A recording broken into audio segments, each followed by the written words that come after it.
फ़अऊज़ु बिल्लाहि मिनश शैतानिर रजीम।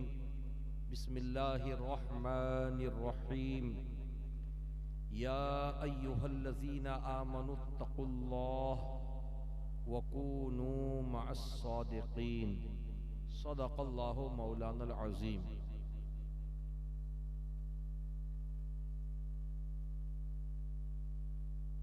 मुअज़्ज़ज़ सामईन, काबिल क़द्र बुजुर्गों और दोस्तों, आज का ये नूरानी इरफानी जलसा आप लोगों ने दुनिया सुन्नियत की एक अजीम शख्सियत, जिनकी खिदमाते दीनिया सुबह क़यामत तक याद रखी जाने वाली है। मेरी मुराद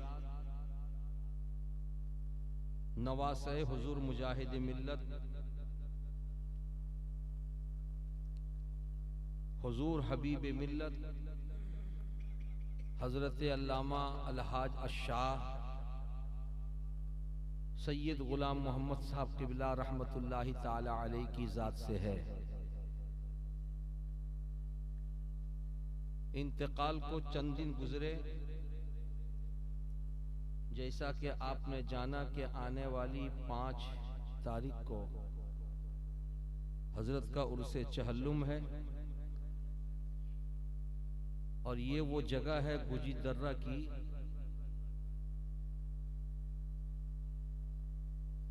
कि यहाँ की जमीन और जमीन पे रहने वाले गर्दो गुबार इस बात के शाहिद और गवाह हैं कि हुजूर हबीब मिल्लत से पूरा गुजी दर्रा ऐसी मोहब्बत किया करता था कि अगर मुलाकात और जियारत को एक वक्फा गुजर गया हो तो रिश्तेदार से मुलाकात न हो इसका गम नहीं, लेकिन यहाँ के बच्चे बच्चे को हुजूर हबीब मिल्लत की जियारत को अगर एक वक्फा गुजर गया तो बेचैनो बेकरार हो जाया करते थे। कई मर्तबा तो मुझे ये शरफ हासिल हुआ मुफ्ती साहब क़िबला कि हुजूर हबीब मिल्लत की मईयत में और उनकी सोहबत में कुछ वक्फा और कुछ रातें यहाँ भी गुजारने का मुझको मौका मिला है। अभी आप मुझसे पहले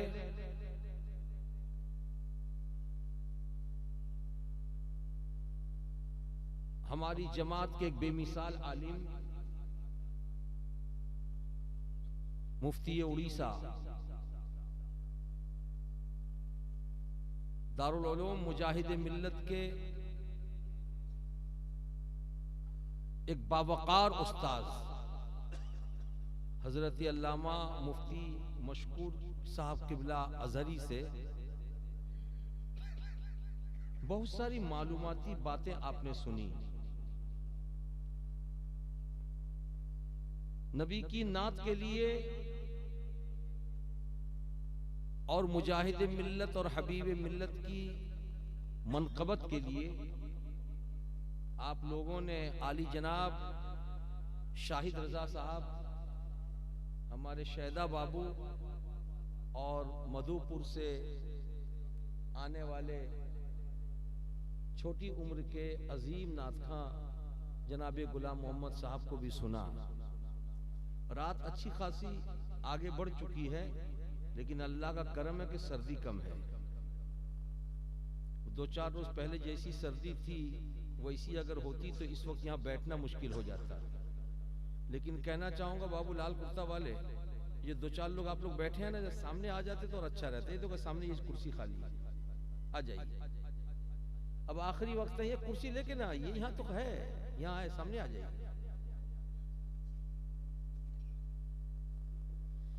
हाँ बैठ जाइए।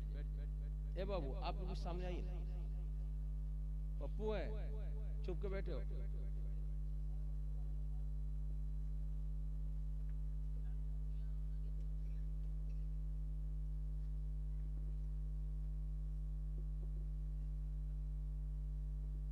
मौलाना शाहिद रजा साहब, ये फूल का माला मैं किसको पहना? सामई में देख करके बोलिए किसको पहना हो? कौन भाई? नाम बोलिए ना। ये जो जेब में हाथ डाले बैठे हैं, गोरा पंजाबी। हाँ, तो मैं इसलिए पूछ रहा था कि मैं उसको पहनाऊंगा जो मेरे सामने कुर्सी पे आके बैठेगा।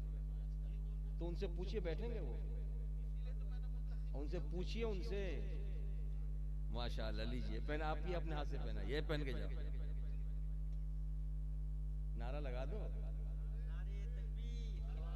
नारे रिसालत मसलके आला हज़रत फैज़ान मुजाहिद मिल्लत नारे तकबीर। माशाअल्लाह।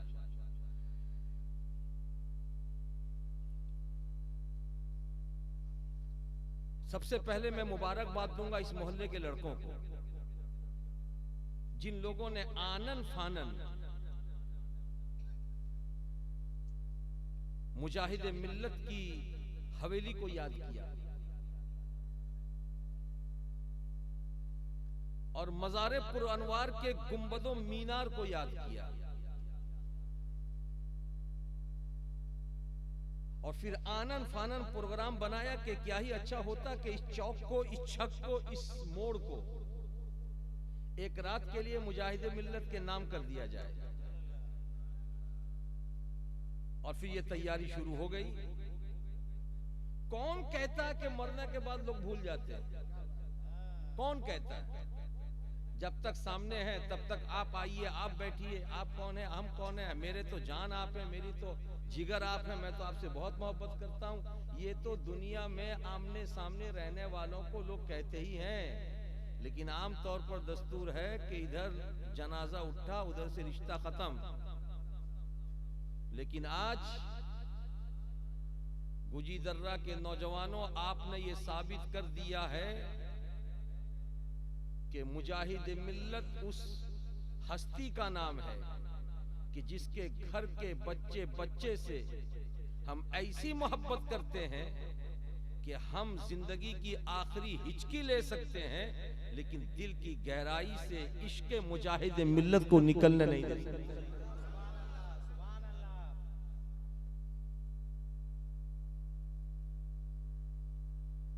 उड़ीसा पूरे हिंदुस्तान में अगर अहले इल्म के नजदीक आज पॉपुलर है, मशहूर है, मारूफ है, तो मैं 100% यकीन के साथ कहता हूं ये सदका है मुजाहिद मिल्लत का।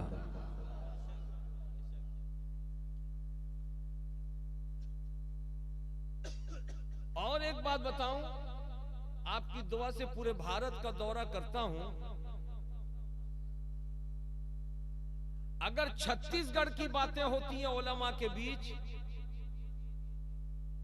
तो 10-20 उलमा के बीच कोई ना कोई आलिम ऐसा होता जो पूछ लेता क्या वहां सुन्नी है। मध्य प्रदेश की बातें होती हैं, 10-20 आलिम उलमा एक जगह बैठे हो तो वहां लोग पूछते हैं क्या वहां सुन्नी है। केरला की बातें होती हैं, आंध्र प्रदेश की बातें होती हैं, तेलंगाना की बातें होती हैं, लेकिन मजाल है कि उड़ीसा का जिक्र हो और 20, 25, 50 नहीं 100, 200, 500 उलमा हो और उनमें कोई पूछ ले कि क्या वहां सुन्नी है। इसलिए कि मुजाहिद मिल्लत के गुंबदो मीनार ने उड़ीसा की हर बस्ती की गली गली में इश्क रसूल की ऐसी दबीज चादर बिछा दिया है कि पूरे उड़ीसा की सुन्नियत का डंका हिंदुस्तान के कोने कोने में बज रहा है। और हुजूर मुजाहिद मिल्लत अलैहि रहमत रिजवान ने जब आंखें बंद की थी, को कम करो रियाज बाबू, जब आंखें बंद की थी जनाब शाहिद भाई, माशाअल्लाह, उस वक्त शायद आप छोटी उम्र के रहे होंगे, देखा आपने देखा नहीं। कितनी उम्र हो गई आपकी? इतना सोच के काहे बोल रहे हैं आप? औरत लोग सोच के बोलती है,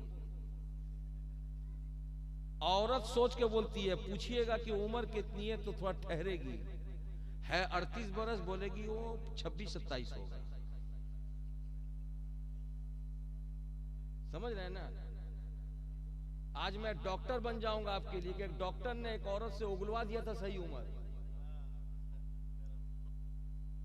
औरत ने अपनी बीमारी को डॉक्टर के सामने जाहिर किया। डॉक्टर ने कहा कि ठीक है, आपकी बीमारी ठीक हो जाएगी मगर इंजेक्शन देना होगा। औरत तैयार हो गई, अगर इंजेक्शन से बीमारी ठीक है तो कोई बात नहीं। जब वो इंजेक्शन लेकर के आया, पूछा कि आपकी उम्र कितनी है? उसने कहा कि मेरी उम्र 22 बरस। का देखिए ये पावर वाला इंजेक्शन है, कम बताइएगा तो कुछ भी हो सकता है। अब थोड़ा सा डरी हो, डर के बोले ऐसा है ना 28 बरस। डॉक्टर ने कहा कि अभी भी इंजेक्शन में दिया नहीं हो, अभी भी सोच लीजिए आप, अगर आप गलत बोलिएगा तो इसका रिएक्शन हो सकता है। कहा कि नहीं 35 बरस। समझ रहे हैं ना? डॉक्टर उसके चेहरे को देख के समझ रहा था कि अभी भी कम बोल रही है।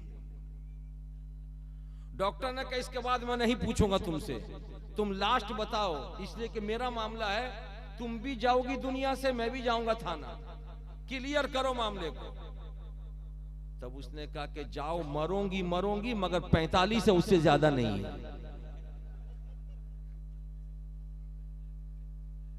समझ रहे हैं ना? तो शाहिद भाई सही बताओ उम्र कितनी है? समझ रहे हैं ना? मुफ्ती साहब की बिला, हाँ अभी देखें ना 44 से 46 बढ़े, वो कितना और आगे बढ़ेंगे वो। समझ रहे हैं ना? हाँ अभी इंजेक्शन डॉक्टर दिखा करके बढ़ा रहा था, मैं इंजेक्शन की बात कर रहा हूं, ये 2 साल बढ़ गए। अल्लाह। बहरहाल सरकार मुजाहिद मिल्लत अलैहि रहमत रिजवान को आपने देखा नहीं है, 44-45 साल आपकी उम्र हो गई, लेकिन इतना मालूम है कि मेरे मुजाहिद ने जब इस उड़ीसा की सरजमीन पर अपना कदम रंजा फरमाया तो सबसे ज्यादा खुशी अगर किसी को मिली थी तो उस जमाने का एक दाता था जिसका नाम था अब्दुल मन्नान।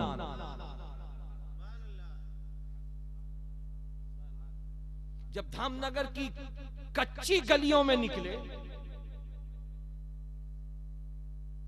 जब कादा और कीचड़ जमने वाले रास्ते पर जनाब अब्दुल मन्नान निकले तो हाथों में उस जमाने का बना हुआ लड्डू लेके निकले, और जितने लोग मिले हर एक को वो लड्डू देते चले गए। लोगों ने पूछा बाबा ये आज लड्डू क्यों तकसीम कर रहे हो? तो उस जमाने में एक मर्दे कलंदर ने जवाब दिया था कि मेरे घर एक ऐसा बच्चा जन्म लिया है जिसकी चमकती पेशानी कह रही है कि अल्लाह तबारक व ताला उड़ीसा में उससे दीन का बहुत बड़ा काम लेना चाहता है। आपके घर बच्चे पैदा होते हैं तो आप बच्चों के बचपने से ही अपने दोस्त अहबाब से कह देते हो, करे ये बच्चा इतना चालाक है, मुझको देखता तो रोना बंद कर देता है। बाइक निकालना मुश्किल है कि बाइक का हॉर्न सुनते ही वो नींद से जग जाता है। पता नहीं बड़ा होके क्या करेगा। जब आपके घर का बच्चा आज के दौर में इतना चालाक है तो कल का वो दौर 100 साल पहले का जमाना कैसा उड़ीसा रहा होगा। मगर हर एक की आंखों में वो तासीर नहीं है कि पेशानी पर चमक हो और उस चमक को देख ले, लेकिन जिसकी नजरों में खुदावंद कुद्दूस ने अपना फजल उतार दिया हो, अपना करम उतार दिया हो, जब उसकी नजर पड़ती है किसी बच्चे पर तो फिर वो फ्यूचर को देखा करता है, मुस्तकबिल को देखा करता है। तो जो नजर दादा अब्दुल मन्नान की पड़ी थी, शहजादे हबीबुर रहमान को देखा था, सेम वही नजर सरकार मुजाहिद मिल्लत की उठी थी। और दोनों मजार और दोनों कब्रों के बीच सोने वाले मौलाना अब्दुल वहीद, जब सरकार मुजाहिद मिल्लत के आखिरी वक्त में हयात ज़ाहिरी के आखिरी पीरियड में करीब हुए, कहने लगे मेरे सरकार मौत तो बरहक है, अब तो आप जाने की तैयारी में हो, ये इतना कुछ मैं अकेले कैसे संभालूंगा।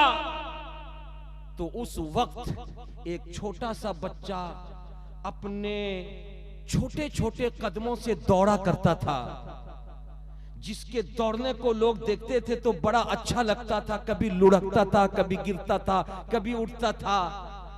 उस बच्चे से लोग प्यार करते थे। आप भी अपने बच्चे से प्यार करते हैं। प्यार में कभी बच्चे को गुलगुल्ला कह देते हैं, कभी मेरा प्यारा कह देते हैं, कई मेरा लाडला कह देते हैं, कई मेरा दुलारा कह देते हैं, कई मेरा अब्बा कह देते हैं। ये प्यार की बोली है। उस वक्त एक प्यार की बोली बोलने वाला मेरा मुजाहिद था। जब लुढ़कते कदम से बच्चे को गिरते देखते, उठते देखते, तो कहने लगे अब्दुल वहीद घबराने की जरूरत नहीं है, तुम अकेले नहीं हो, संभालोगे, जब तक संभालना है संभालोगे, और जब संभालने से तुम हाथ उठा लेना तो फिक्र मत करना, मेरा ये काला है काला, इसी काले के सुपुर्द कर देना, मेरी खानका को भी संभालेगा, सुन्नियत को भी संभालेगा, मसलक के आला हजरत के झंडे को बुलंद करता हुआ।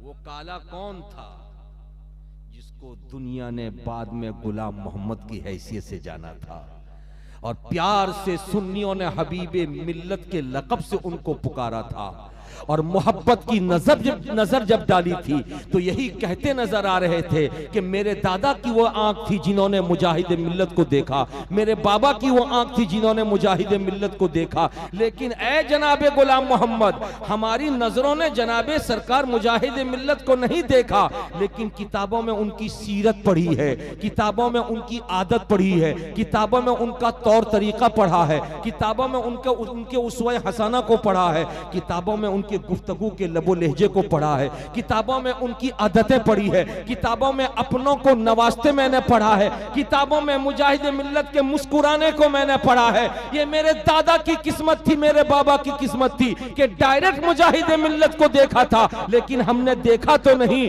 मगर जो किताबों में पढ़ा है वो सब कुछ अगर नजर आ रहा है तो एक जात के अंदर, और उसी जात का नाम गुलाम मोहम्मद है, उसी जात का नाम हबीबुर रहमान, उसी जात का नाम गुलाम मोहम्मद है, उसी जात का नाम हबीबे मिल्लत है। प्यार से बोलिए सुभान अल्लाह, मचल के बोलिए माशा अल्लाह। अब यहाँ पे ठहर करके मुफ्ती साहब की तवज्जो चाहूंगा, एक बात अर्ज करना चाहूंगा। अरे बोलिए, सुनेंगे आप लोग, सुनेंगे आप लोग, सुनिए। करबला गए हैं आप लोग? अरे बोलिए नहीं। करबला का शहंशाह कौन है? बोलिए बोलिए। नवासे रसूल सरकार इमाम हुसैन है। ये सरकार इमाम हुसैन पैदा हुए मदीने में, थोड़ी सी तवज्जो दीजिए, मैं आपको समझा करके जहां लाना चाहता हूं लाऊंगा। पैदा हुए मदीने में, परवान चढ़े मदीने में, जब 56 बरस की उम्र हो गई, यजीद नापाक पलीद ने वलीद नाम के गवर्नर के पास खबर भेजी मदीने में कि हुसैन को बुलाओ, मेरे नाम की बैअत लो। सरकार इमाम आली मकाम हुसैन पाक को रात के अंधेरे में वलीद ने बुलाया। इमाम आली मकाम हुसैन पाक ने कहा कि जो जालिम जाबिर हो, शैतान सिफत इंसान हो, मैं उससे मुरीद हो जाऊं, उसके हाँ में हाँ मिला लूं, ये मुझसे हो नहीं सकता। रात ही में रखते सफर बांधा, पूरी फैमिली को लेकर के मक्का निकले। कहां निकले? प्यार से बोलिए, मक्का निकले। अब ठहरिए, मक्के में प्यारे नबी सल्लल्लाहु ताला अलैहि वसल्लम पैदा हुए थे। जन्म स्थान था नबी का। नबी अपनी जिंदगी के 53 बरस में मक्का छोड़ के मदीने आ गए थे। मुस्तफा जाने रहमत सल्लल्लाहु ताला अलैहि वसल्लम का नवासा हुसैन सन 5 हिजरी में मदीने में पैदा हुआ। मेरे नबी ने जब आखिरी सांस ली उससे 5 साल पहले। कितने साल पहले? अरे प्यार से बोलिए, 5 साल पहले। गोया के मेरे नबी के इंतकाल से 5 साल पहले हुसैन जन्म लिए। और मेरे नबी ने मदीने में कितने दिन जिंदगी गुजारी? 10 बरस। और 53 बरस मक्के में जिंदगी गुजारी। अब और 53 कितने हो गए? बोलिए बोलिए, 63 हो गए। और हुसैन पाक 56 बरस की उम्र में जा रहे हैं मक्का। 5 साल प्यारे नबी की मौजूदगी में जिंदगी गुजारे और 56 बरस उम्र हो गई, तब जा रहे हैं मक्का। गोया के 50 बरस, 51 बरस और 55 बरस का कमोबेश जमाना गुजर गया कि मक्के में वो बच्चे जो 55 बरस के बाद पैदा हुए हैं, 50-51 बरस के बाद पैदा हुए हैं, उन्होंने माथे की आंखों से नबी को नहीं देखा। उम्र 40 बरस है मगर नबी को नहीं देखा। उम्र 48 बरस है मगर नबी को नहीं देखा। उम्र 43 बरस है मगर नबी को नहीं देखा। उम्र 35 बरस है मगर नबी को नहीं देखा। मगर उनकी माओ ने देखा था, उनके बाबा ने देखा था। वो खुद साहबी नहीं बन सके, उनके अब्बा साहबी थे। वो खुद साहबी नहीं बन सके, उनके दादा साहबी थे।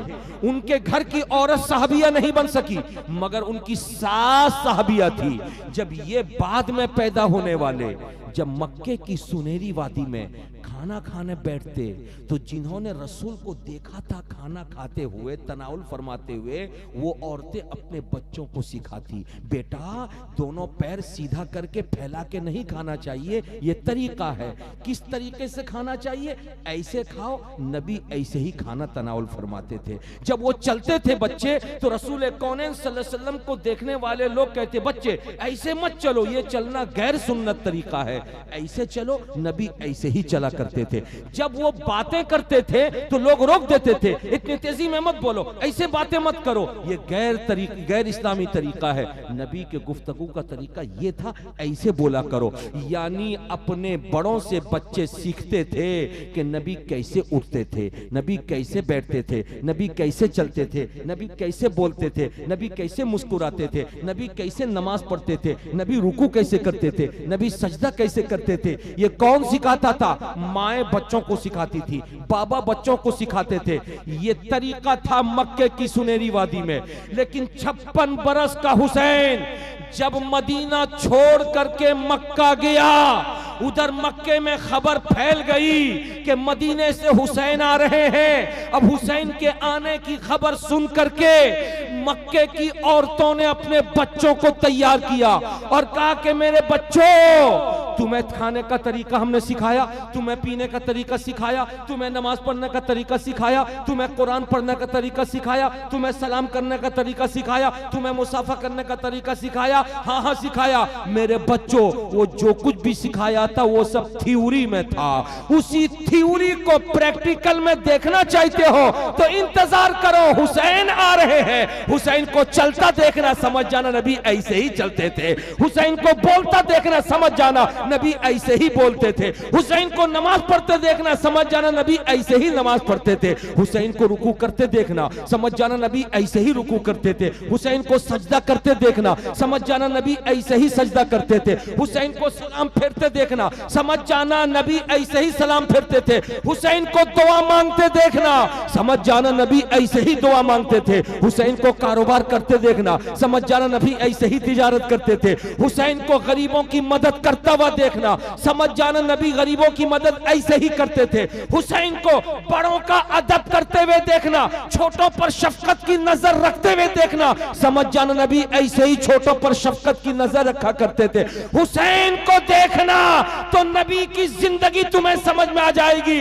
अब सब तैयार हो गए, इधर हुसैन गए, पूरे मक्के के बच्चे और जवान भीड़ लगा दिए। लोग पूछते हैं क्या देखने आए हो? कहा नबी की जिंदगी को प्रैक्टिकल में देखने आए हैं, नबी की जिंदगी को प्रैक्टिकल में देखने आए हैं। पता चला कि नाना की जिंदगी को नवासा प्रैक्टिकल में मक्के वालों को दिखा रहा था। तो ऐ गुजी दर्रा वालों, सखावत हुसैन बरकाती को कह लेने दो कि हबीब मिल्लत कौन है, गुलाम मोहम्मद कौन है, आपके पीर कौन है, शेख तरीकत कौन है, मसलक आला हजरत का तर्जमान कौन है। जिन पर भरोसा ताजु शरिया करे वो गुलाम मोहम्मद कौन है, जिन पर एतमाद मुहद्दिस कबीर करे वो गुलाम मोहम्मद कौन है, जिनके लिए हजारों सुन्नी अपनी पलकें बिछाएं वो गुलाम मोहम्मद कौन है। तो मुझे कह लेने दो, जिन्होंने मुजाहिदे मिल्लत को देखा उन्होंने देख लिया, और जिन्होंने नहीं देखा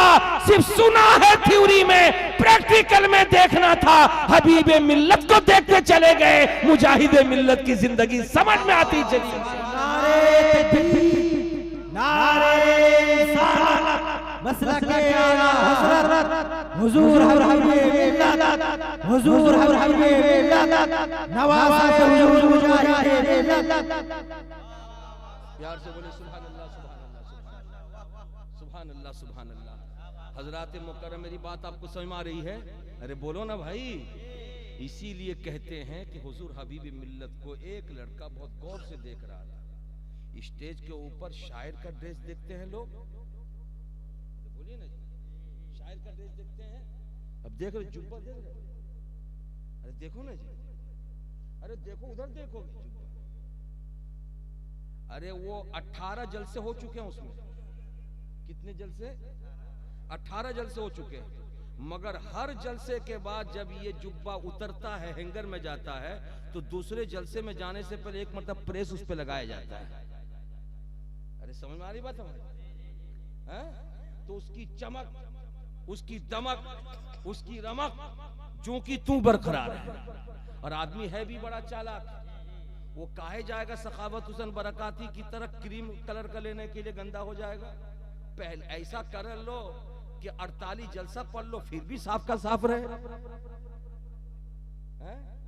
देख रहा ना भाई, शायर को देखो तो प्रेस किया हुआ, मुकर्रिर को देखो तो, अरे बोलो ना भाई, प्रेस किया हुआ। चाहे जुब्बा हो, चाहे ताज हो, साफा हो, चाहे रुमाल हो, चाहे एबा हो, कुछ भी हो, प्रेस किया हुआ। लेकिन उन्हीं के बीच में ये प्रेस किए हुए शोरा, उलमा, मुकर्रिर, खुतबा, इन सबों के बीच में एक आने वाला ऐसा भी आता है, सफेद पाजामा, सफेद कुर्ता, सफेद अमामा। अरे बोलिए ना जी, मुफ्ती साहब, सफेद पाजामा, सफेद कुर्ता और सफेद अमामा में एक आने वाला ऐसा भी आता है जिसके आने का अभी, अब जिसके जिस्म का साया भी महफिल में नहीं आया, सिर्फ अपनी क़यामगाह से निकला है वो आने वाला। और इधर महफिल में जितने लोग हैं सब हमतन गोश हो गए कि कोई आ रहा है। अरे बोलो ना भाई, कोई आ रहा है। अगर कोई सोता हुआ भी मिला तो शहदा भाई ने जगाया, बे उठ, कोई आ रहा है। अब वो भी जग जाता है। अगर शायर मुकर्रिर जाने वाले हैं क़यामगाह पे, पता चला कि कोई आ रहा है, तो वो भी ठहर गए, ठहरो आने दो, कोई आ रहा है। और जब सवारी बिल्कुल करीब आ गई तो नकीब भी खड़ा हुआ, खतीब भी खड़ा हुआ, शायर भी खड़ा हुआ, माइक वाला भी खड़ा हुआ, रियाज सामाइन भी खड़े हुए, मस्जिद का इमाम है तो वो भी खड़ा हुआ, मदरसे का मुफ्ती है तो वो भी खड़ा हुआ, अरे बोलिए ना भाई, मस्जिद का मुअज्जिन है तो वो भी खड़ा हुआ, खानका का कोई पीर अगर बैठा है किसी दूसरी खानका का तो वो भी खड़ा हो गया।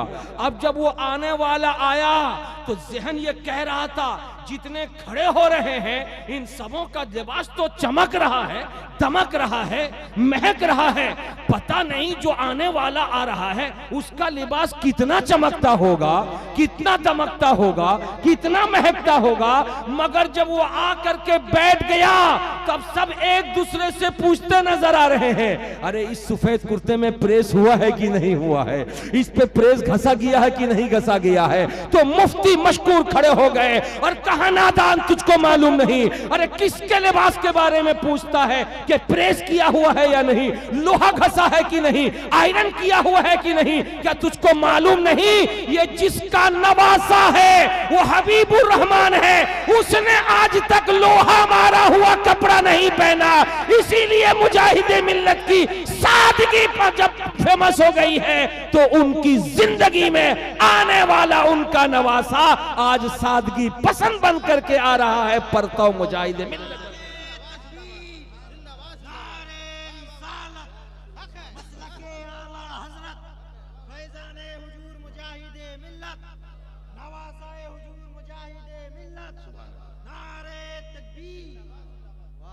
प्यार से बोलिए सुभान अल्लाह, मचल के बोलिए माशा अल्लाह। हजरात, इंसान के जिस्म का हुस्न लिबास से नहीं होता। और यहीं पे ठहर करके मुझको अरबी का एक शेर याद आता है, अगर आप इजाजत दे दीजिए तो मैं पढ़ दूं।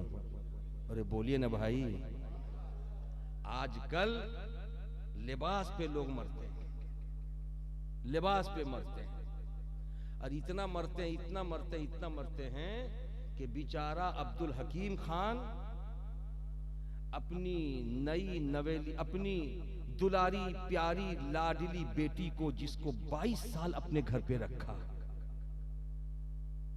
जिगर का टुकड़ा बताया, खुद नहीं खाकर के उस बेटी को खिलाया, बाहर से पसीना भरा जिस्म लेकर के आता, उसकी बीवी लाख उसके लिए चाय नाश्ते का इंतजाम कर देती, मगर लाडली बेटी को जब तक वो नहीं देख लेता तब तक उसको चैन नहीं मिलता, उसको सुकून नहीं मिलता। ऐसे दिल के टुकड़े को लेने के लिए कोई आया बहू बनाकर ले जाऊंगा, लेकिन वो कम वक्त आने वाला तुझको और क्या चाहिए, अबे दिल का टुकड़ा तुझको निकाल के दे रहा है।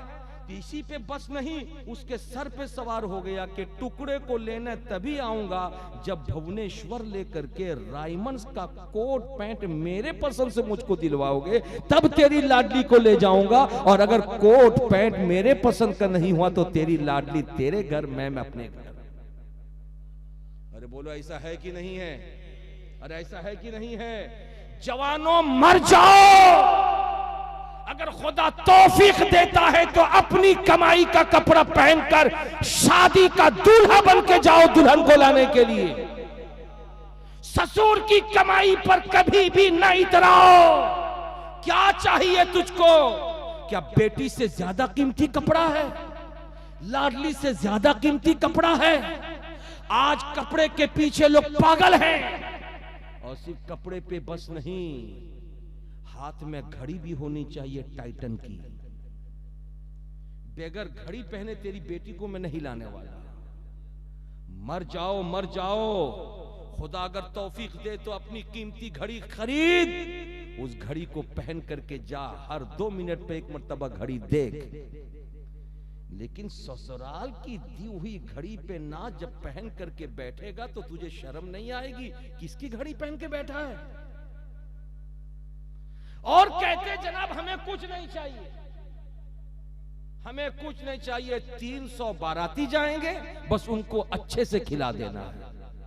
अबे पागल हो गया है, पागल! ये 300 बाराती किस किताब में लिखा है?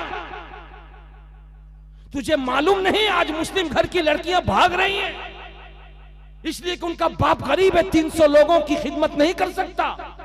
तेरे पसंद का कपड़ा तुझको दे नहीं सकता, तेरे पसंद की घड़ी तुझको दे नहीं सकता। लड़कियां भाग रही हैं। अगर मुस्लिम कौम के अब नौजवान हो तो गयूर मुसलमान बन करके अपनी कौम पर रहम करो। अगर खुदा तुमको दौलत देता है तो अपनी दौलत पर इतराओ, मगर किसी की लाडली निराली सुनहरी बेटी को लाने से पहले उसकी मजबूरी का फायदा न उठाओ, उस पर बोझ न बनो। फटा पुराना कपड़ा पहन करके जाओ, तेरे घर का हो, फिर किसी की बेटी को दुल्हन बना करके ले आओ तो फरिश्ते भी मुस्कुरा दे, तेरे हक में दुआ करे। और अगर करोड़ों रुपए खर्च करके अपनी बारात निकालने वाला, शर्म से डूब जाना चाहिए कि तू अपने घर में वलीमा में करोड़ों रुपए खर्च करने की आदशकत रखता है, लेकिन दूसरे के दरवाजे पर दूसरे का कपड़ा दिया हुआ अपनी चॉइस से पहन करके जाना चाहता है। क्या समझ करके कि ससुर का दिया हुआ कपड़ा पहनूंगा, ज्यादा खूबसूरत लगूंगा, ज्यादा हसीन लगूंगा, ज्यादा अच्छा लगूंगा। खबरदार खबरदार। इसीलिए किसी कहने वाले ने कहा था, लैसल जमालो बिअस्वाबिन तुज़य्यिनुना इन्नल जमाला जमालुल इल्म वल अदबी। इसका माना यह होता है, लैसल जमालो बिअस्वाबिन तुज़य्यिनुना, याद रखो कपड़ों से खूबसूरती नहीं होती, अच्छी घड़ी से खूबसूरती नहीं बढ़ती, कीमती मोबाइल से खूबसूरती नहीं बढ़ती, उम्दा क्वालिटी के चश्मे से खूबसूरती नहीं बढ़ती। अगर खूबसूरती किसी के अंदर बढ़ती है तो लिबास की बुनियाद पर नहीं, अदब की बुनियाद पर बढ़ती है, तहजीब की बुनियाद पर बढ़ती है, तमद्दुन की बुनियाद पर बढ़ती है, नेक काम की बुनियाद पर बढ़ती है, अच्छे अखलाक की बुनियाद पर बढ़ती है। कपड़ों से कोई खूबसूरत नहीं होता, आदत से खूबसूरत होता है, तौर तरीके से। बात मेरी समझ आ रही है आपको? आदत से होता है, कपड़ों से। अगर इस बात को आपने समझ लिया तो आइए, दुनिया में करोड़ों लोग ऐसे गुजरे जिन लोगों का रहन सहन ठाट बाट आलीशान, मरते देर नहीं, भूलते देर नहीं। अरे बोलिए नहीं, मरते देर नहीं, भूलते देर नहीं। रास्ते के किनारे गाड़ी चली जा रही है शाहिद भाई की, खूब तेजी में चली जा रही है। गाड़ी के एक तरफ देखा कि 3 कब्रें नजर आ रही हैं। उन्हीं कब्रों के सामने वाली चाय की दुकान पे इन्होंने गाड़ी रोकी, चाय पीने के लिए नजर उठाया, 3 कब्रें हैं। इलाके के लोगों से पूछा कि 3 लोग कौन हैं? इलाके के लोगों ने बताया, इनमें एक डॉक्टर था, एक प्रोफेसर था और एक जज था।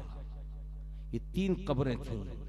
इसी इलाके के मशहूर लोग थे, उम्दा कपड़े पहनते थे, उम्दा मकान में रहते थे, उम्दा खाना खाते थे, सिक्योरिटी गार्ड की मौजूदगी में हमेशा वो रहते थे।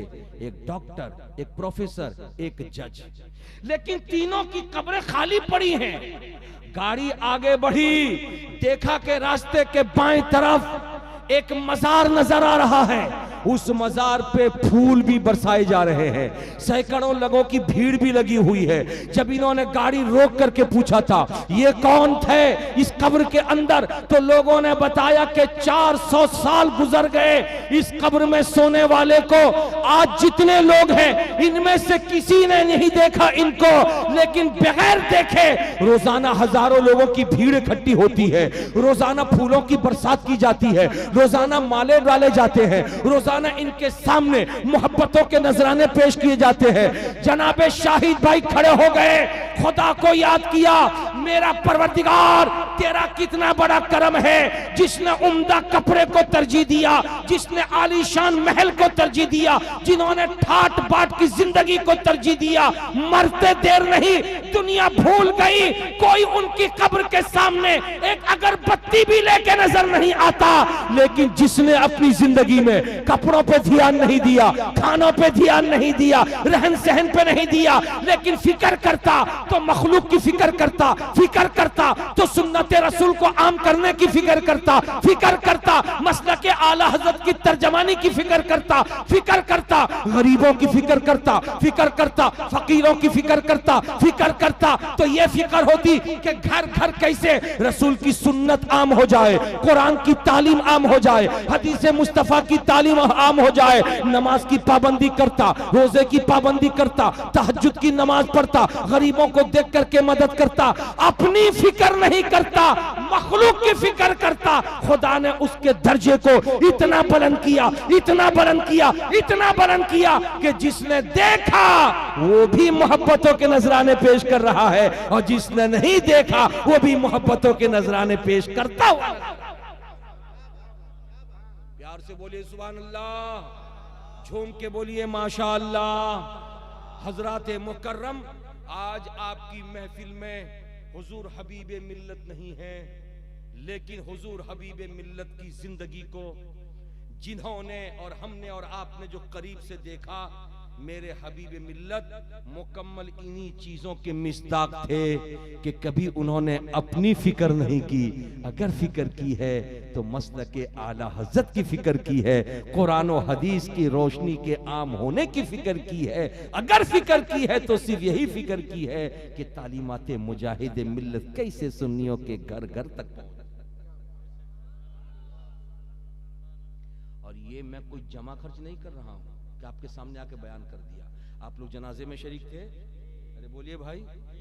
जिस वक्त जनाजे से पहले दारुल उलूम मुजाहिद मिल्लत के एक बावकार उस्ताद हजरत मौलाना असगर अली साहब मिसबाही जिस वक्त वसीयतनामा पढ़ रहे थे, उस वसीयतनामा के एक एक हर्फ आपने गौर किया? मरने वाला मर के चला जाता है तो कहता है कि वो प्लॉट मजले को दे देना, वो प्लॉट बड़े को दे देना। मेरी बेटी जब आएगी तो 2 तल्ला के ऊपर में वो 2 ठो रूम बेटी के लिए रख देना। अरे बोलिए ना भाई। मरने वाला जब मर के जाता है तो मरने से पहले ये वसीयत करता, बेटे के लिए वसीयत, बेटी के लिए वसीयत, नवासे के लिए वसीयत, नाती के लिए वसीयत, पोते के लिए वसीयत, बीवी के लिए वसीयत। लेकिन वो मर्द कलंदर जब दुनिया से जाने लगा, वसीयत जो किया वो भी अजीबो गरीब वसीयत किया। वसीयत किया कहे मुसलमानों, मसलक आला हज़रत को तुम न छोड़ना। अरे प्यार से बोलिए ना। वसीयत किया कहे दुनिया वालों, अब मैं तो जा रहा हूं, मेरे चले जाने के बाद तुम अपने आप को निहत्ता मत समझना, अपने आप को कमजोर मत समझना, अपने आप को अकेलेपन का एहसास मत होने देना। याद रखो मेरा गौस जिंदा है, और जब मेरा गौस जिंदा है तो मैं तुम सबको गौस के हवाले करके जा रहा हूं। तुम्हारी सुबह गौस के सामने, तुम्हारी शाम गौस के सामने, तुम्हारी रात गौस के सामने, तुम्हारा दिन गौस के सामने, तुम्हारा उठना गौस के सामने, तुम्हारा बैठना गौस के सामने। यानी मैं तुमको अकेले छोड़ के नहीं जा रहा हूं। मेरी मौजूदगी में जब तुम आते थे कि ए हबीब मिल्लत मुझे मुरीद कर लो, तो हाथ गुलाम मोहम्मद का होता था, लेकिन जबान गुलाम मोहम्मद की कहती थी बोल। मैंने अपना हाथ गौसे पाक के हाथ में दिया, मैंने अपना हाथ गौसे पाक के हाथ में दिया। जो जबान से बोलता था वही जाते जाते कलम से भी लिख करके चला गया। तो ऐ सुन्नियों, यकीनी तौर पर इतने बड़े मुजाहिद मिल्लत के नवासे का चला जाना हमारे लिए अफसोस का मकाम तो है, लेकिन एक जुमले ने अफसोस को खत्म कर दिया है और बता दिया है, ऐ हबीब मिल्लत तुम जब तक थे तुम्हें देख करके हम दिल को मुतमईन कर लेते थे, मगर तुम जाते चले तो गए, मगर जाते जाते तुमने हमें उठा करके गौसे आजम की झोली में जो डाल दिया है, तो तुम्हारी मौजूदगी में जो हमें इस्तिफादा का मौका मिलता था, आज तुम्हारी गैर मौजूदगी में भी इस्तिफादे का मौका मिलता नहीं। प्यार से बोलिए सुभान अल्लाह। मेरे बुजुर्ग और दोस्तों, तो मैं कहना आपको ये चाह रहा था कि अल्लाह वालों की शान अजीबो गरीब हुआ करती है, अजीबो गरीब। अब रहा मामला जनाबे शाहिद भाई, आज पूरा उड़ीसा फिक्रमंद है इतनी बड़ी खानका को बाबू हबीब रजा कैसे संभाले। पूरा उड़ीसा, पूरे सुन्नी फिक्रमंद है ना भाई, बाबू हबीब रजा कैसे संभालेंगे, यही ना फिक्र है जी।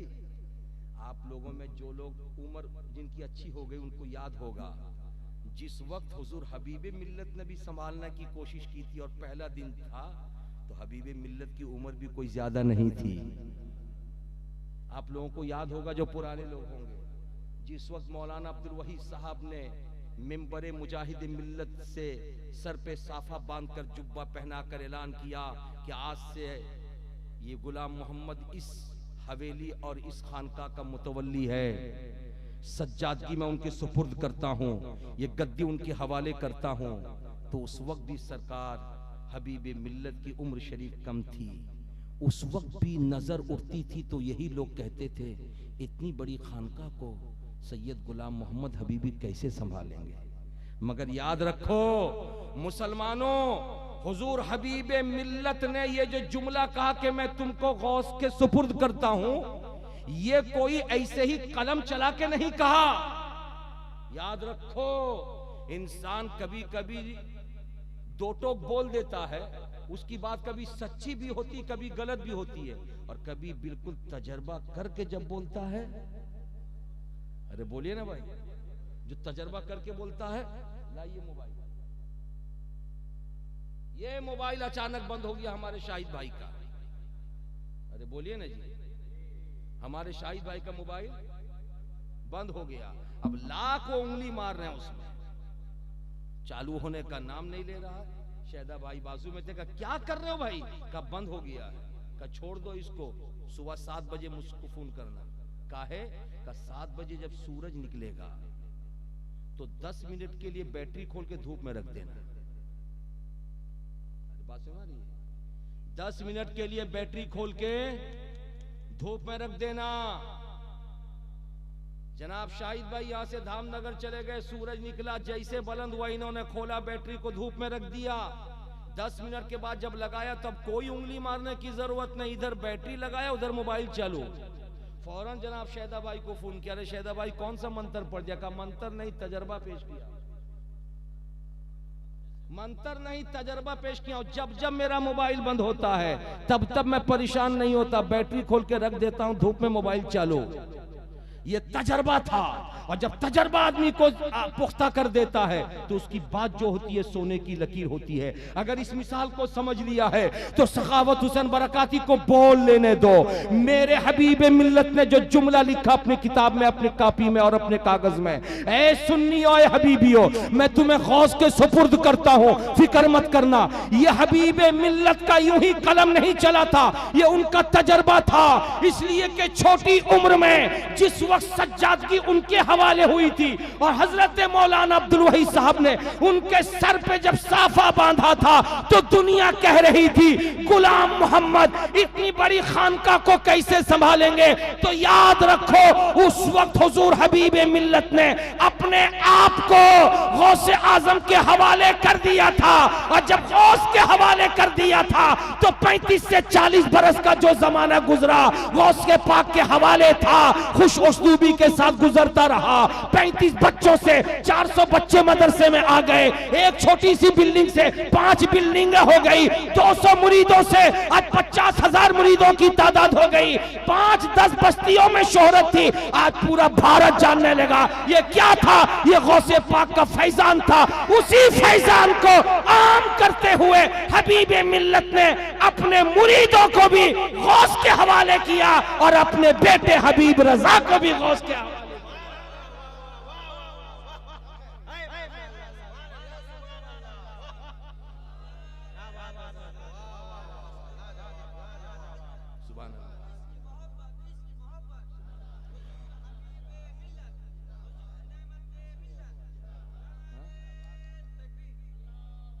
प्यार से बोले सुभान अल्लाह। हाँ, ये नारा ने एक मुझको पॉइंट दिया है, अरे बोलिए ना भाई, इस नारे ने एक मुझको पॉइंट दिया है कि मैं वो हूं कि जिसका खाता हूं उसी का गाता हूं, और आपको भी वैसा ही होना चाहिए। इसीलिए तो आला हजरत ने वहाबियों को ललकार करके कहा कि नादानो शर्म नहीं आती, जिसका खाते हो उसी के बर्तन में छेद करते हो।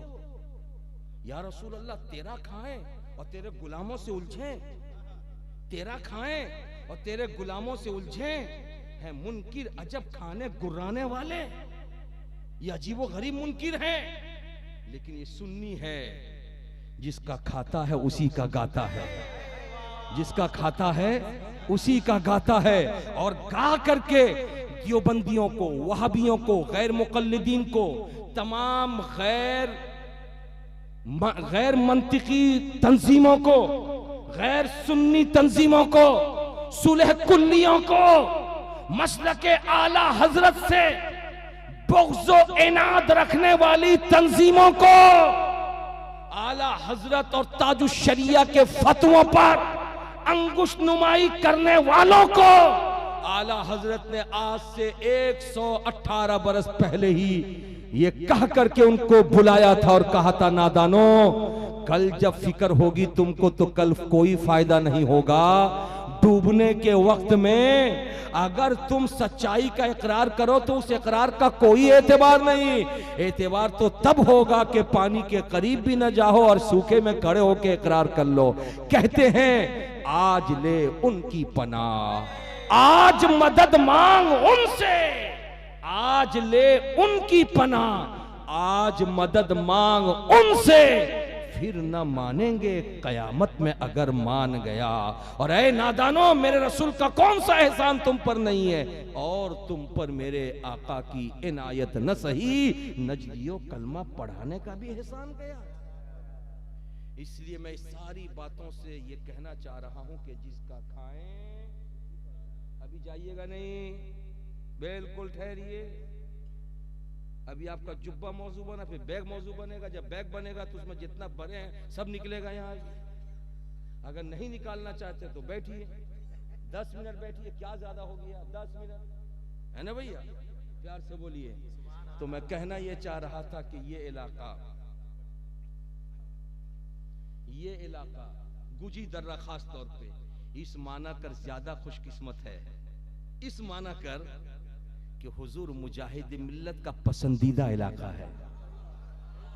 बोलिए ना भाई, हुजूर मुजाहिद मिल्लत का पसंदीदा इलाका है।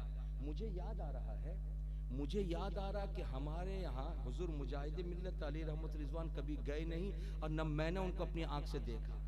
लेकिन मैं बच्चा था, मुझको अभी याद आ रहा है कि लोग कहते थे हजरत हजरत। अगर जिंदगी सलामत रही ना, हजरत को अगले साल लाएंगे। हजरत को उस वक्त हजरत अकेले थे, सरकार मुजाहिद मिल्लत अकेले हजरत थे। अरे बोलिए ना जी, उस वक्त हजरत अकेले थे। बस्ती के इमाम साहब मौल साहब थे, मौल साहब से नीचे उतर जाए तो आखुंजी थे। अरे बोलिए ना जी, हजरत कोई था तो अब्दुल मन्नान का बेटा था। अरे बोलो ना भाई, हजरत कोई था तो अब्दुल मन्नान का बेटा था, हबीब मिल्लत का नाना था। अरे बोलिए ना जी, बोल तो जी, अगर हजरत कोई था तो अब्दुल मन्नान का बेटा था या हबीब मिल्लत का नाना था। हजरत वो अकेले थे। उस वक्त हमारे इलाके में लोग कहते थे कि जिंदगी सलामत रही तो अगले साल जो हजरत को लाएंगे। अल्लाह को मंजूर नहीं था, हजरत चले गए दुनिया से। लेकिन मैं अपने इलाके के लोगों को देखता हूँ और गुजी दर्रा को देखता हूँ, मेरे इलाके के लोग हजरत को लाने की तमन्ना कर रहे थे। और मुजाहिद मिल्लत ने अब जो लिस्ट बनाया था, उस लिस्ट में सबसे ऊपर गुजी दर्रा को लिखा था, सबसे ऊपर गुजी दर्रा को लिखा था। इसलिए कि याद रखो, जहां पर आग की चिंगारी निकलती है वहीं पे सबसे पहले पानी डाला जाता है, और जहां आग की चिंगारी नहीं निकलती है उसके लिए पानी तो है मगर जब जरूरत पड़ेगी तब वहां डाला जाएगा। इसीलिए कटक वालों अभी ठहरो, बैराजपुर वालों अभी ठहरो, केंद्रापाड़ा वालों अभी ठहरो, सालेपुर वालों अभी ठहरो, दानोगीर वालों अभी ठहरो, बालेसर वालों अभी ठहरो, सोरो वालों अभी ठहरो, रूपसा वालों अभी ठहरो, जालेसर वालों अभी ठहरो। वहां के लिए भी खुदा ने मुझको मसलके आला हजरत की तलवार दिया है। ये तलवार वहां भी इस्तेमाल करूंगा, मगर ठहरो, आग लगी है गुजी दर्रा में, और जब आग लगी है तो मुझको पहले गुजी दर्रा की आग को बुझाने दो। और यहाँ जब एक नाहंजार किस्म का आदमी जब रसूल की रिसालत के खिलाफ बकवास किया, नबी की नबूवत के खिलाफ बकवास किया, गौसे आजम की गौसियत को चैलेंज किया, गरीब नवाज की खाजगियत को चैलेंज किया, करबला वालों की शहादत को झुटलाया, कुरान पाक की तालीम पर जब उस असरअंदाज होकर उसने शिकायत के अल्फाज अदा किए, नबी की प्यारी और लाडली बेटी फातिमतुज ज़हरा की इफ्फत के हवाले से जब जबान पर उसने बकवास शुरू किया, हुसैन आजम के खिलाफ जब उसने खामखा की बातें करनी शुरू कर दी, सरकार गरीब नवाज की शान में जब उसने बकवास किया, सरकार मखदूम समनानी की मोहब्बत में सरशार रहने वालों के सामने मखदूम पाक के खिलाफ जब बोलना शुरू किया, जनाबे कायपदर शरीफ के सरकार बुखारी शाह बाबा के खिलाफ जब उसने बकवास शुरू किया, तो ऐसे आलम में गुजी दर्रा वालों, आपको याद हो या न हो, जाओ कब्रिस्तान, अपने दादा की रूह से पूछो, अपने अब्बा की रूह से पूछो, अपने नाना की रूह से पूछो, सबसे पहले यहाँ की आग को बुझाने की फिक्र अगर कोई करने वाला था तो वह हबीबुर रहमान थे। अकेले नहीं आए, इलाहाबाद से कारी मिल्लत को साथ लाए और कहा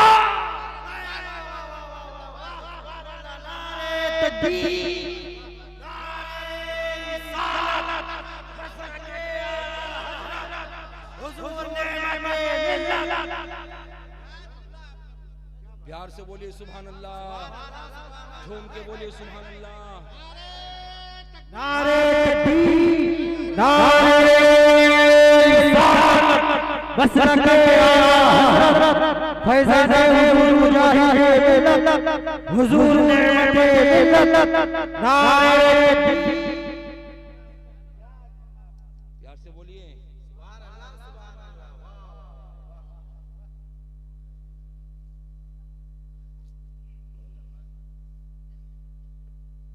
तो उस वक्त हुजूर मुजाहिद मिल्लत, पप्पू तुम्हें याद नहीं है, तुम पैदा भी नहीं हुए थे। हाँ सही बात है, तुम पैदा भी नहीं हुए थे। तुम्हारे अब्बा अगर हैं हयात से तो उनसे पूछना, ये चचा को याद होगा, जो उम्र दराज उनको याद होगा, और सैकड़ों ऐसे लोग हमारे और आपके घर से कब्रिस्तान चले गए, उनको याद होगा। उस वक्त मसीहा बनकर के मुजाहिद मिल्लत आए थे, मसीहा बनकर के मुजाहिद मिल्लत आए थे। और उनके साथ में एक नौजवान लड़का था, उनके साथ में एक नौजवान लड़का था। लोग आगे पीछे हो रहे थे, हुजूर मुजाहिद मिल्लत के कोई कदम चूम रहा था, कोई कदम का बोसा ले रहा था, कोई हाथ चूम रहा था, उनके सामने अपने मारूजात को पेश कर रहा था। मेरे आका हबीबुर रहमान अब अपने ईमान को कैसे बचाएं, अपने अकीदे को कैसे बचाएं? लुटेरे आ गए हमारे ईमान को छीनने के लिए, हमारे ईमान को लूटने के लिए। हम क्या करें सरकार मुजाहिद मिल्लत, क्या करें? कोई तरकीब बताओ, क्या करें? कोई तरकीब बताओ। रो रो करके जब गुजी दर्रा के लोगों ने अपना मामला उनके सामने पेश किया, तो सरकार मुजाहिद मिल्लत अलैहि रहमत रिजवान ने मुस्कुराए, इरशाद फरमाया, घबराने की कोई जरूरत नहीं, घबराने की कोई जरूरत नहीं। सूरज निकला है बरेली में, ये बोलो बोलो, सूरज निकला है बरेली में, शुआएं गुजी दर्रा तक पहुंच रही हैं। जहां जहां भी हबीबुर रहमान जा रहा है, बरेली के सूरज की रोशनी को लेके जा रहा है। और यहां पर कई दौरा किया, इस बस्ती में बैठ करके अपनी इसी जामे मस्जिद के अहाते से ऐलान किया कि अगर माई ने दूध पिलाया है तो आ। जो बात हबीबुर रहमान की गैर मौजूदगी में कहता था, वो बात मुजाहिद मिल्लत हबीबुर रहमान की मौजूदगी में कह दे। तेरे लिए वक्त है, 1 दिन का वक्त, 2 दिन का वक्त, 3 दिन का वक्त, 4 दिन का वक्त, 5 दिन का वक्त। 5 दिन में अगर नहीं आता तो गुजी दर्रा से धामनगर की दूरी ज्यादा नहीं है। रात के 3 बजे भी हो तो बुला लेना, हबीबुर रहमान आ जाएगा। और जब हबीबुर रहमान ने चैलेंज को कबूल करते हुए आवाज दिया, तो नानी याद आ गई सबों की। हवा के झोंके जब तक नहीं थे तब तक दिया जला के रखा था। कमाल हवा के झोंकों की गैर मौजूदगी में दिया का जलाना नहीं है, कमाल तो यह है कि हवा के झोंके भी हो और कोई दिया जला करके रखे, कोई चिराग जला करके रखे। आ पूरा इलाका हवा के झोंकों में नहीं था तो तुमने दिया को जला दिया। मुजाहिद मिल्लत आ गए हैं, अब जरा जला के देखा, अब जरा सा दिया जला के देखा, मगर किसी की मां ने इतना दूध नहीं पिलाया था जो मुजाहिद मिल्लत के सामने आ जाता। मुजाहिद मिल्लत ने नुक्कड़ नुक्कड़ पे तकरीरें की और उसके बाद मसलक के आला हजरत का परचम बुलंद किया। और 5 रोज के बाद जब जाने की तैयारी करने लगे, 5 रोज तक एक नौजवान लड़का साथ में है जो मुजाहिद मिल्लत को जूती भी पहना रहा है, जो कपड़े भी तह करके दे रहा है, जो कपड़े भी डाला के दे रहा है, जो गंजी को भी धुल रहा है, साफा उतारने के बाद तह भी करके रख रहा है, जानेमाज नमाज पढ़ने के लिए बिछा रहा है। गुजी दर्रा का कोई बंदा पहचानता नहीं है, ये कौन है, ये कौन है, ये कौन है। लेकिन 5वें दिन जब जाने का वक्त हो गया मुजाहिद मिल्लत का, तो मेरे मुजाहिद ने कहा अब तो मैं जा रहा हूं, सुल्तानपुर जाना है, मुझे वहां पर मजहब के हिमायत में काम करना है, मुझे इलाहाबाद जाना है, वहां पर मसलक के आला हजरत का झंडा गाड़ना है। तो गुजी दर्रा के वो मुसलमान जिनकी कब्रों पे खुदा करवट करवट रहमतें बरसाए, जिनकी अजमतों को सलाम, जिनकी रिफातों को सलाम, उनकी रूह पाक को सलाम, वो पुराने मुसलमान गुजी दर्रा के जो आज इंतकाल कर गए, मैं हर एक के हक में दुआ करता हूं, उन सबों ने कदम मुजाहिद मिल्लत को पकड़ लिया। गए मेरे आका गुजी दर्रा को किसके हवाले करके जा रहे हो? तुम जाओगे, उधर से फिर तीरों की बरसात होगी, उधर से फिर नेज़े उठेंगे, उधर से फिर तलवारें चलेंगी, उनका सामना कौन करेगा? तो गुजी दर्रा वालों एक तोहफा लाए थे मुजाहिद मिल्लत, उसी तोहफे का नाम कारी मिल्लत था। उस नौजवान को खड़ा किया और कहा गुजी दर्रा वालों फिक्र मत करना, मैं जा तो रहा हूं मगर तुम्हें तन्हा छोड़ के नहीं जा रहा हो, तुम्हारे बीच में नेमत को छोड़ के जा रहा हो। ये नेमत होगा हर आने वाले तूफान का मुकाबला कर।